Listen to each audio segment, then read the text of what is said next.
Um bom sábado a todos. Eu estou um pouco sem fôlego, confesso.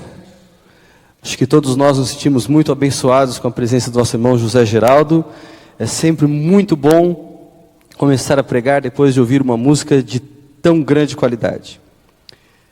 Irmãos, eu tive o privilégio no meu ministério de poder escrever alguns dos temas de Semana de Oração e de publicar algumas coisas.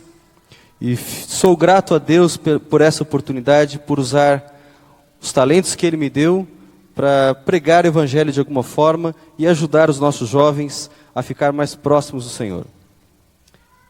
Nessa manhã, eu queria estudar com você uma história fantástica. O título da nossa mensagem é O Despertar de um Líder. Eu quero que você abra a sua Bíblia, a Palavra de Deus, no livro de Gênesis. O nosso estudo vai se concentrar no capítulo 41 desse livro. Você verá qual é o propósito de Deus em permitir que os seus filhos muitas vezes passem por situações de provação, de sofrimento, quando aparentemente não há explicação. Acredito que o tempo foi suficiente para localizarmos o texto, e antes de nós começarmos o nosso estudo, eu quero convidá-lo para que o Senhor Jesus seja invocado mais uma vez.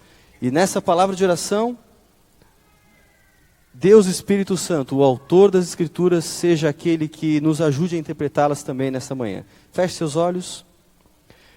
Maravilhoso Deus, nosso Pai, estamos aqui em Tua presença e humildemente, Senhor, pedimos nessa manhã que o Teu Santo Espírito conduza o nosso estudo. Nós não saberíamos fazê-lo de outra maneira, sem que o Espírito Santo nos ajudasse não apenas a entender, mas a desejar colocar em prática as sagradas verdades. Fica conosco, Senhor. Abençoa-nos. Nós te pedimos por Jesus. Amém. Você conhece esse texto, mas não faz nenhum mal nós lermos a introdução do capítulo 41 de Gênesis. Vale lembrar que o livro de Gênesis, ele apresenta o início de muitas coisas. Ele é marcado por algumas expressões. Na sua Bíblia em português, as grandes seções do livro de Gênesis, elas se iniciam com a palavra "este é a origem". Mas o termo original pode ser traduzido como "esta é a semente". Esse é o livro das sementes. E ele, em cada seção, tem algumas personalidades, algumas personagens que merecem destaque. Mas no final do livro, cerca de 15 capítulos se dedicam a falar da trajetória de um único homem. Claro que ele representa o povo de Deus, ele faz parte do povo de Deus, mas ele ganha destaque. E esse homem é José. E nós vamos ver nesse capítulo 41, um dos momentos áureos dessa trajetória de José. E eu peço que você me acompanhe, verso 1 em diante. Passados 2 anos completos, Faraó teve um sonho. Parecia-lhe achar-se ele de pé junto ao Nilo. Do rio subiam 7 vacas formosas à vista e gordas, e pastavam no carriçal. Após elas subiam do rio outras 7 vacas, feias à vista e magras, e pararam junto às primeiras, na margem do rio. As vacas feias à vista e magras comiam as 7 formosas à vista e gordas. Então acordou Faraó. Tornando a dormir, sonhou outra vez. De uma só haste saíam 7 espigas cheias e boas. E após elas, nasciam 7 espigas mirradas, crestadas do vento oriental. As espigas mirradas devoravam as 7 espigas grandes e cheias. Então acordou o Faraó. Fora isso um sonho. De manhã, achando-se ele de espírito perturbado, mandou chamar todos os magos do Egito e todos os seus sábios e lhe contou os sonhos, mas ninguém havia que lhe os interpretasse. Assim como toda a literatura dessa época, que é o segundo milênio, o nome pessoal do faraó não é mencionado. Nós não sabemos exatamente quem é esse faraó, mas o que nós sabemos é que ele teve um sonho. No Antigo Oriente Próximo, é costume os sonhos terem um significado. Aos sonhos são atribuídos presságios, premonições. E é curioso que na cultura existe sempre essa apresentação dupla, dois sonhos que se seguem. Um dos poemas antigos mais conhecidos, a Epopeia de Gilgamesh, apresenta sonhos seguidos. Entre os egípcios isso era comum, e mesmo na trajetória de José, algumas vezes nós temos dois sonhos apresentados de forma seguida. Foi assim com o seu primeiro sonho. José sonhou sobre feixes que se inclinavam e também sobre astros que o reverenciavam.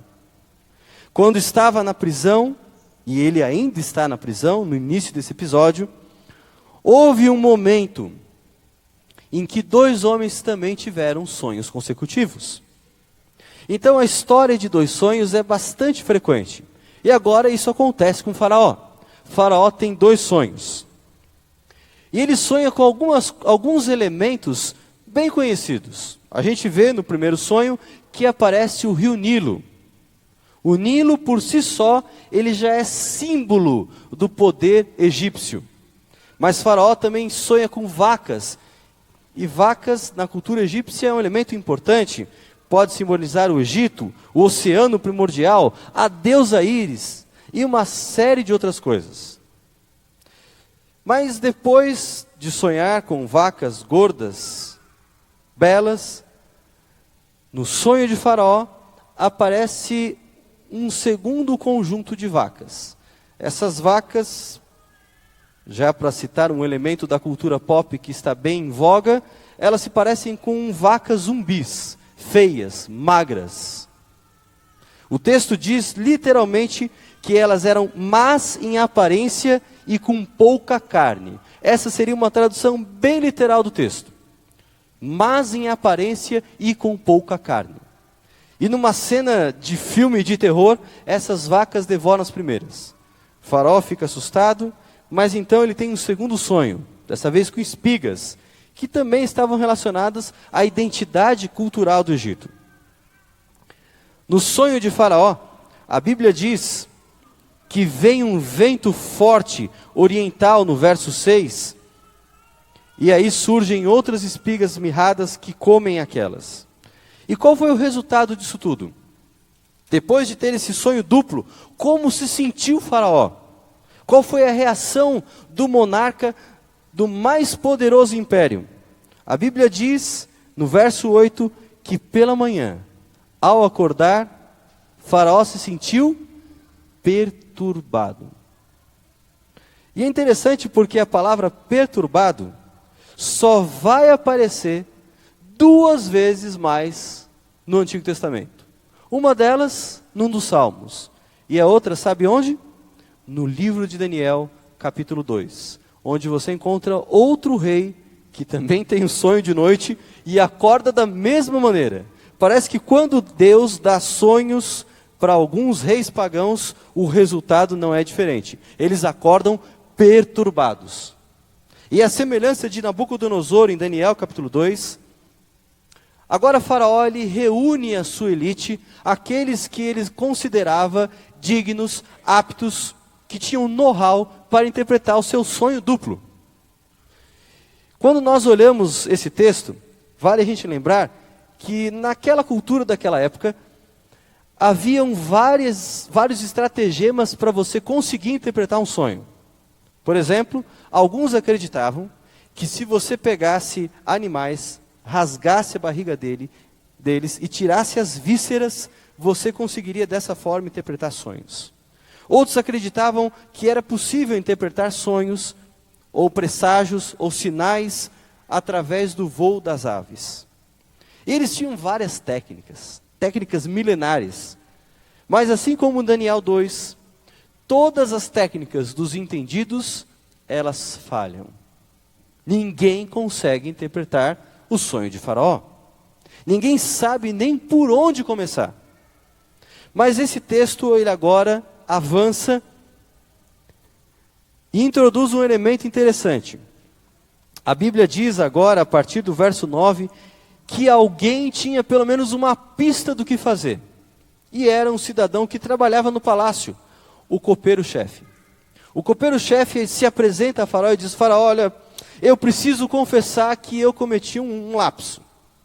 Eu fiz uma promessa e eu não cumpri a promessa. Sabe o que acontece, Faraó? Quando eu estava preso por sua ordem, houve um jovem hebreu que interpretou o meu sonho e o do padeiro, que estava preso junto comigo. E ele me disse que depois do acontecido, passados 3 dias, eu seria restituído à minha função, enquanto que o padeiro seria executado. E da mesma forma como ele foi capaz de prever, foi isso que aconteceu.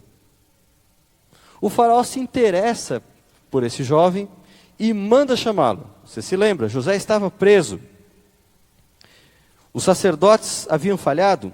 E olha o que diz o verso 15. Aliás, o verso 14. Olha o que diz aqui na minha Bíblia. Então o faraó mandou chamar José e o fizeram sair à pressa da masmorra. A sua Bíblia diz o mesmo que a minha? A minha diz masmorra. Alguém tem uma tradução diferente? Cova, cadeia. Ué, da onde José foi tirado? Da masmorra, da cova, da cadeia, de nenhum desses lugares. A Bíblia usa aqui uma palavra que aparece outras vezes na história de José. E nós vamos ler outros 2 textos, voltando um pouquinho às páginas da Bíblia, que vão ajudar a gente a entender exatamente onde José se encontrava. E por que isso é tão importante. Olha o que diz aí no verso 15 do capítulo 40.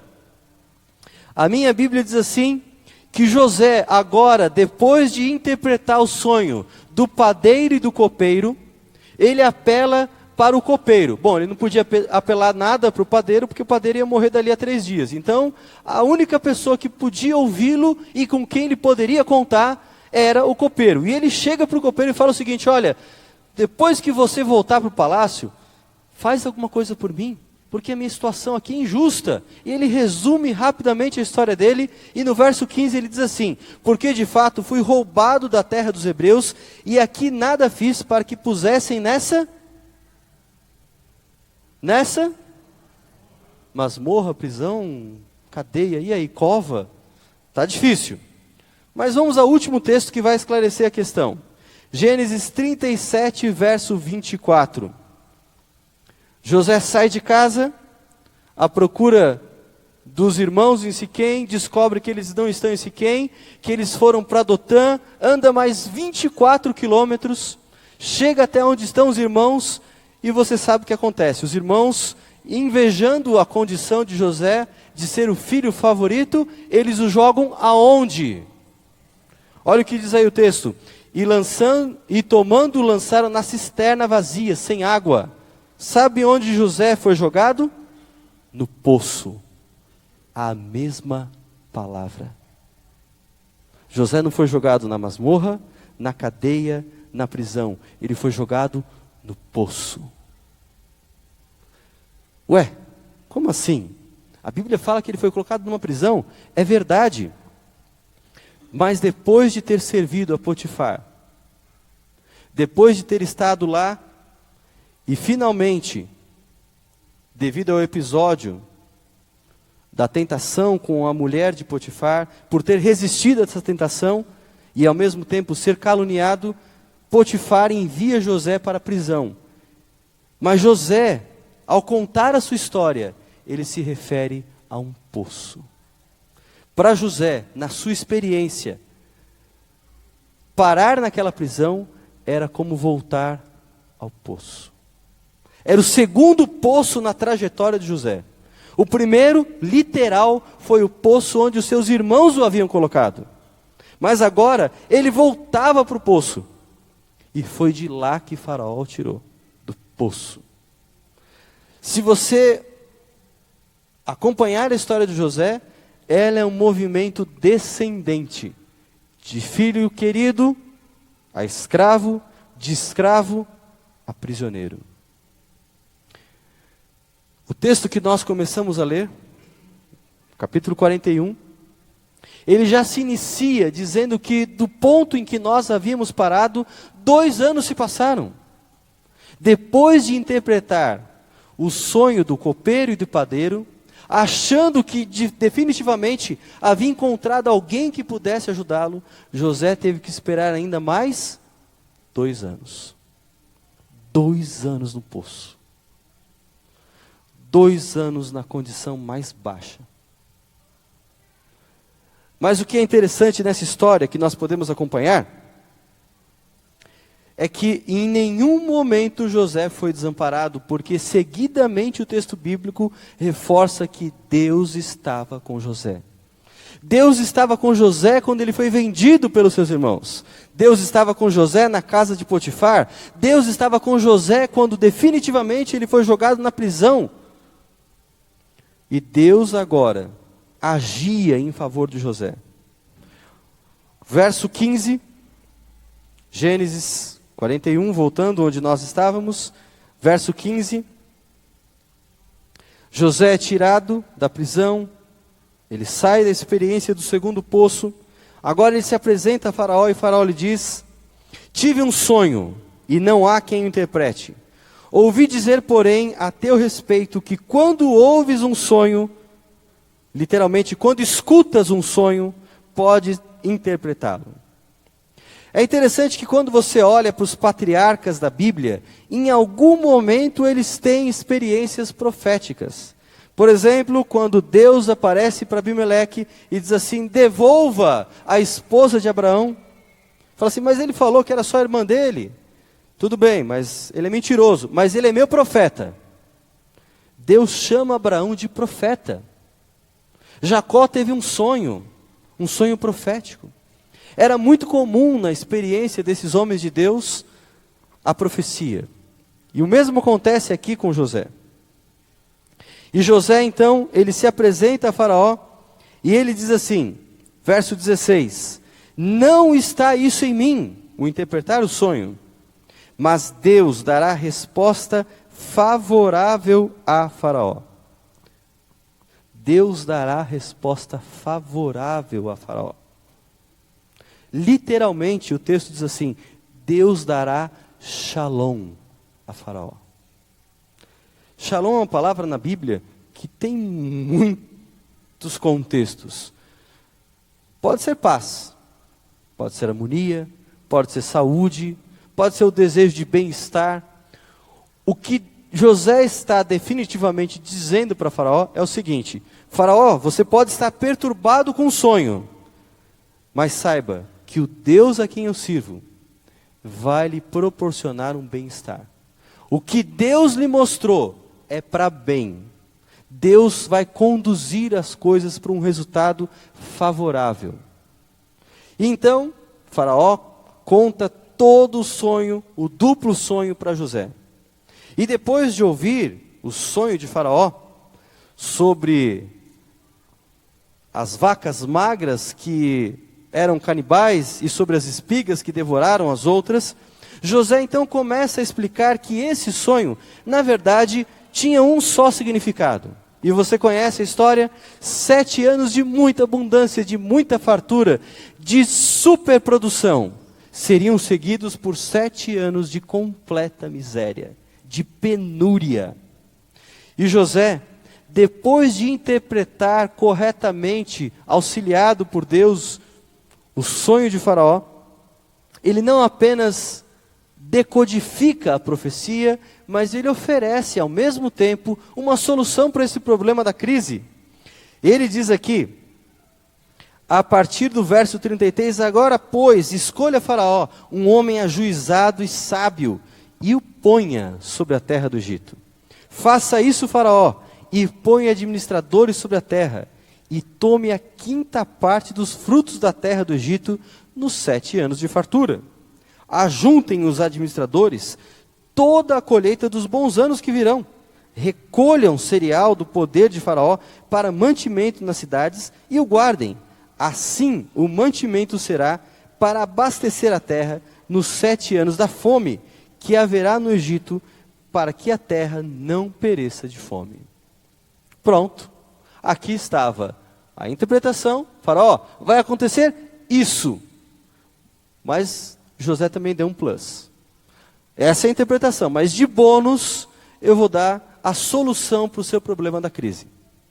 E a solução é essa: economizem, ajuntem, criem celeiros e finalmente escolha um homem para administrar tudo isso. E olha, Faraó gostou da interpretação, gostou da solução e, sobretudo, gostou do rapaz. Esse menino é bom. Verso 37 diz que o conselho foi tão agradável que Faraó tomou ali mesmo a decisão. Bom, já que eu preciso escolher alguém para fazer tudo isso, amigo, esse alguém é você, porque não tem ninguém como você qualificado. E diz o texto que Faraó o instituiu. Verso 42, tirou Faraó o seu anel de sinete da mão e o pôs na mão de José. Fê-lo vestir roupas de linho fino e lhe pôs ao pescoço um colar de ouro. E fê-lo subir ao seu segundo carro e clamavam diante dele: inclinai-vos. Desse modo o constituiu sobre a terra do Egito. Havia um cargo no Egito que era o cargo de vizir.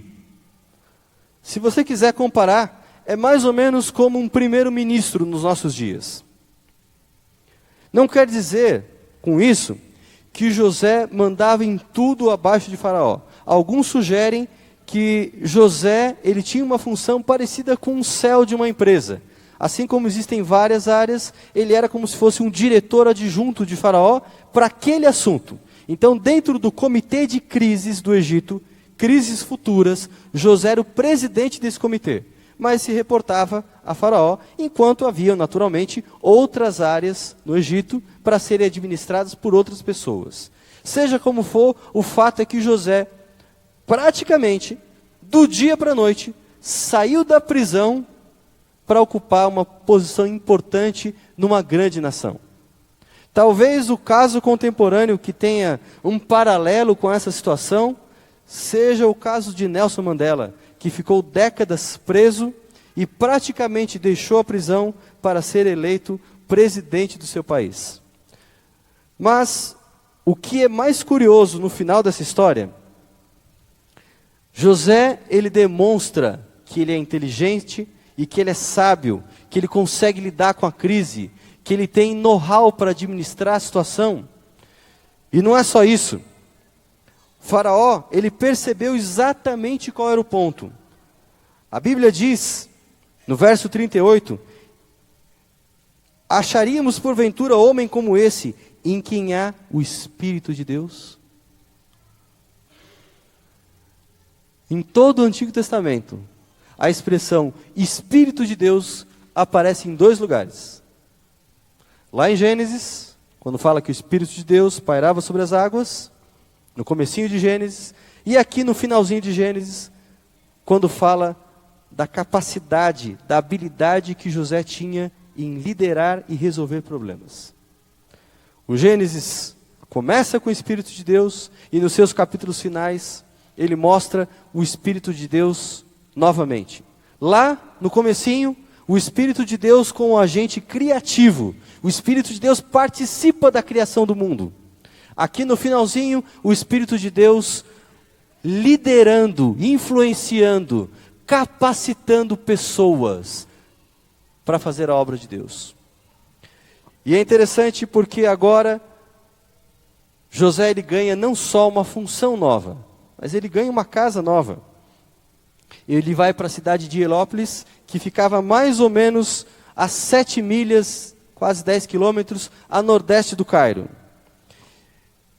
E nem mesmo José seria capaz de imaginar um cumprimento tão extravagante, tão incrível para os sonhos que Deus havia dado para ele. Você se lembra que nos seus sonhos, José via todos se inclinando diante dele. Os feixes de feno, os astros, mas agora o seu sonho alcançou um cumprimento fantástico. Toda uma nação se inclinava diante dele. O verso 39, ele ajuda a gente a entender o que pode ter acontecido para facilitar tudo isso. O verso diz assim: depois disse Faraó a José: visto que Deus te fez saber tudo isso, ninguém há tão ajuizado e sábio como tu. Veja que esse Faraó, ele é um Faraó diferente. Ele fala de Deus. Você se lembra de quando Moisés, ele vai tirar o povo do Egito, e ele chega e diz assim: olha, o Deus dos hebreus nos mandou. Qual é a resposta de Faraó? Quem é Deus? Deus? Nem sei quem é esse Deus. Esse Faraó sabe quem é Deus. Alguns acreditam que o período do José é um período que aconteceu um negócio incrível no Egito. Os egípcios perderam uma batalha. E eles foram dominados por um povo chamado Ixos. E adivinha? Os Ixos, eles eram semitas. Eles eram parentes dos hebreus. Por isso que esse faraó é tão legal com José. Ele conhece o Deus de José, ele percebe que José é um cara esperto, um cara hábil, já coloca ele numa função importante. Só que os Ixos são expulsos do Egito, eles perdem a batalha, e os próprios egípcios retomam o controle da nação. Isso ajuda a gente a entender porque na época de Moisés, pouco tempo passado, a Bíblia diz que sobe um faraó que não conhecia José. Esse faraó era tão ignorante que ele não podia se informar a respeito de José, que viveu poucas décadas antes dele? Não. É porque esse faraó, ele é egípcio de verdade. Isso faz jus ao que o texto em Êxodo fala, porque o faraó de Êxodo, o que ele começa a fazer? Ele tem medo dos hebreus. É óbvio. Numa possível volta dos Ixos, os Ixos são semitas. Os judeus são semitas. Se os Ixos vierem batalhar contra a gente, é mais fácil os hebreus ficarem do lado de quem? Dos Ixos. Então, vamos controlar o perigo aqui interno. Vamos tirar essa facilidade que os hebreus têm de se multiplicar. Vamos estabelecer um controle de natalidade. E é isso que você vê no livro de Êxodo. Então é bem possível que o faraó da época de José, ele não fosse um egípcio, mas um Ixo. E o que ajuda a gente a entender como o caminho estava mais facilitado para que José chegasse onde ele chegou. Como Deus conduziu os acontecimentos da história, permitindo que um dos seus filhos pudesse influenciar a nação mais poderosa que havia na época. Bom, mas o finalzinho dessa história mostra duas coisas para a gente. E você sabe, José tinha uma função, ele ganhou um lugar para morar, mas ele também ganhou uma família. A Bíblia diz aqui para a gente, no verso 50, que antes de chegar a fome, nasceram 2 filhos a José, os quais lhe deu Asenate, filha de Potífera, sacerdote de On. José, ao primogênito, chamou de Manassés, pois disse: Deus me fez esquecer de todos os meus trabalhos e de toda a casa de meu pai. Ao segundo, chamou-lhe Efraim, pois disse: Deus me fez próspero na terra da minha aflição. Naquela situação, José se tornou sogro do sacerdote do sol. Mas ele não estava preocupado com isso. Ele manteve de forma bastante explícita a sua fé em Deus.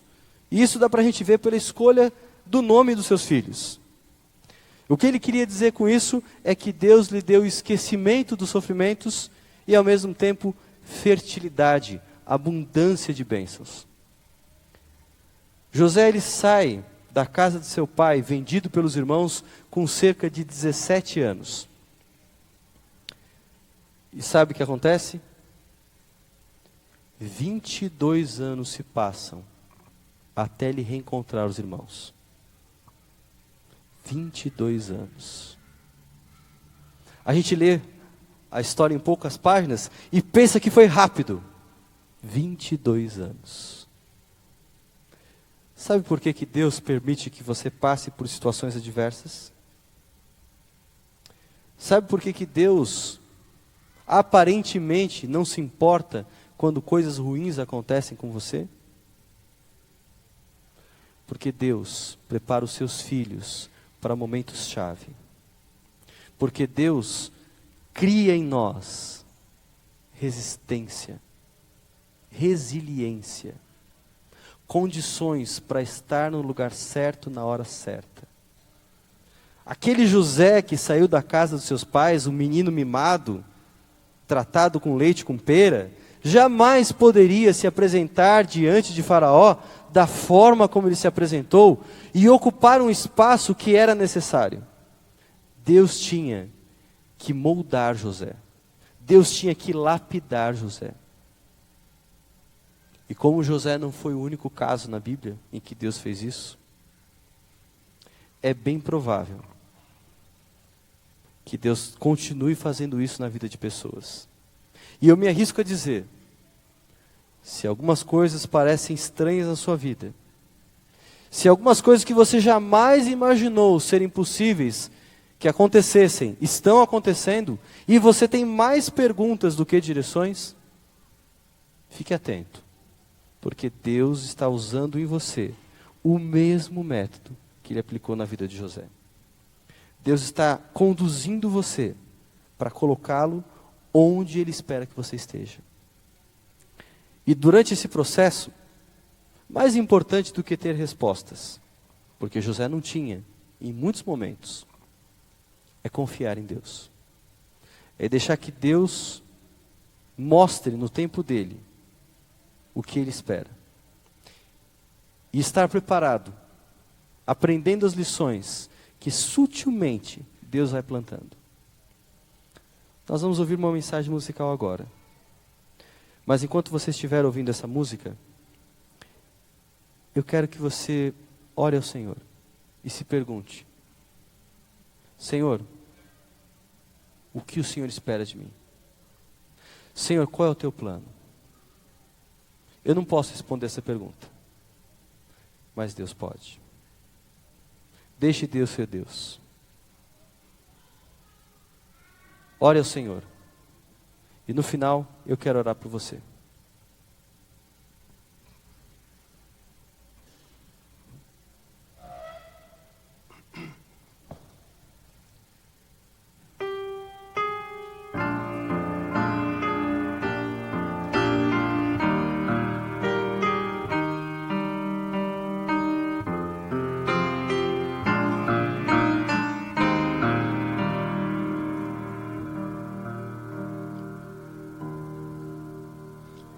Ó Senhor, quando estou a pregar a tua cruz, sinto em mim o ideal renascer.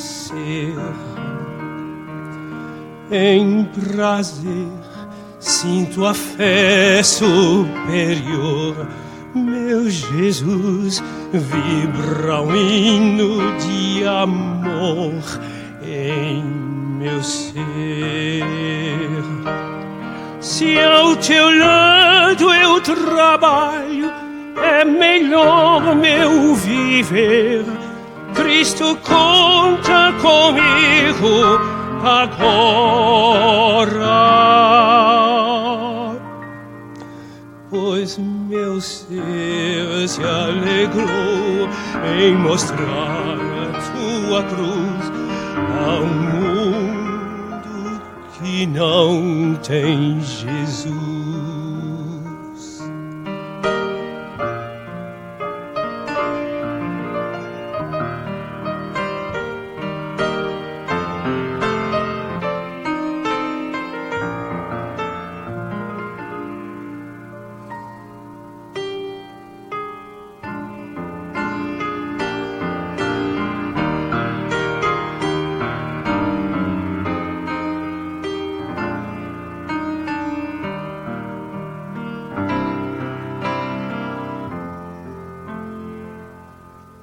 Quando um dia, Senhor, eu disser fui fiel, trouxe alguém que aceitou teu amor. Eu bem sei, anjos mil cantarão lá no céu, eu também cantarei com fervor.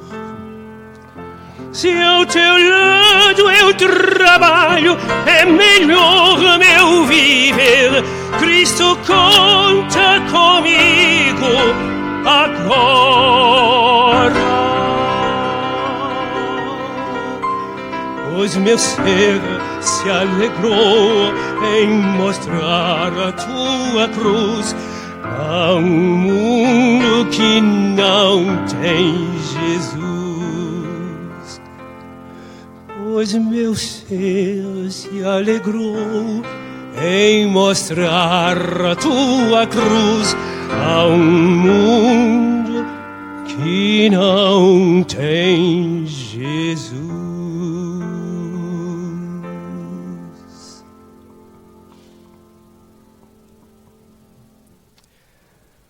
Oremos.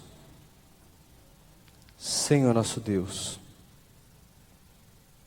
nós não entendemos muitas coisas. Não entendemos porque às vezes sofremos sem uma razão aparente quando estamos sendo fiéis. Mas quando olhamos para a história de José, percebemos que o Senhor tem as suas maneiras de nos conduzir, de nos transformar e habilitar-nos para a tarefa para a qual o Senhor nos chamou. Ajuda-nos, ó Pai, a continuar dependendo de Ti, continuar confiando no Senhor e permitir dessa maneira que Tu nos conduzas de acordo com o plano que fizeste para nós. Acima de tudo, Te agradecemos pela certeza de que servindo ao Senhor nessa vida e passando por provações e dificuldades, um dia herdaremos a recompensa que o Senhor preparou.